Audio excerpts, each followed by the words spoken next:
5 నిమిషాల పాటు మాజీ సీఎం ప్రస్తుత పులివెందుల ఎమ్మెల్యేగా ఉన్న జగన్మోహన్ రెడ్డి గారు కోర్టుకు రావడానికి ఇంత ట్రాఫిక్ జామ్ అయిపోయేలాంటి పరిస్థితులు ఏంటి? ఇక్కడున్న అభిమానులు ఊపిరి పీల్చుకున్నారా? మహేష్మతి ఊపిరి పీల్చుకో మా అన్న వస్తున్నాడు అని?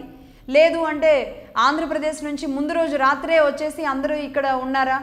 ప్లెకార్డులు పట్టుకోవాలి ఏంటి? కొన్ని ప్లెకార్డుల్లో రప్పా రప్పా 2029 రప్పా రప్పా అనే ప్లెకార్డులు ఏంటి? అసలు వీటిల్ని ఎలా అర్థం చేసుకోవాలి? ఒకటి. రెండవది, నిజంగా జగన్మోహన్ రెడ్డి గారు ఏమన్నా భావోద్వేగానికి గురయ్యారా అనిపించింది నాకు.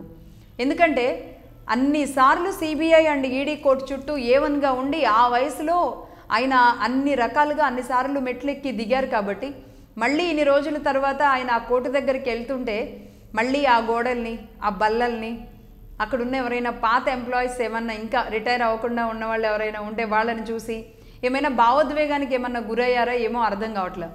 ఆయన మంది మార్బలంతో మంచి పకడ్బందీగా మాజీ మినిస్టర్లను కూడా తీసుకొని చాలా బలంగానే వచ్చారు.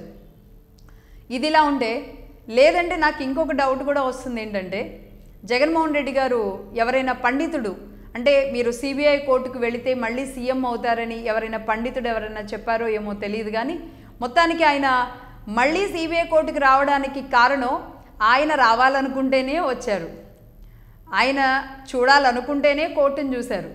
మొత్తానికి జరిగింది ఏంటంటే రప్పించారా, ఆయనే వచ్చారా? కాదు, ఆయన రావాలనుకున్నారు కాబట్టే వచ్చారు.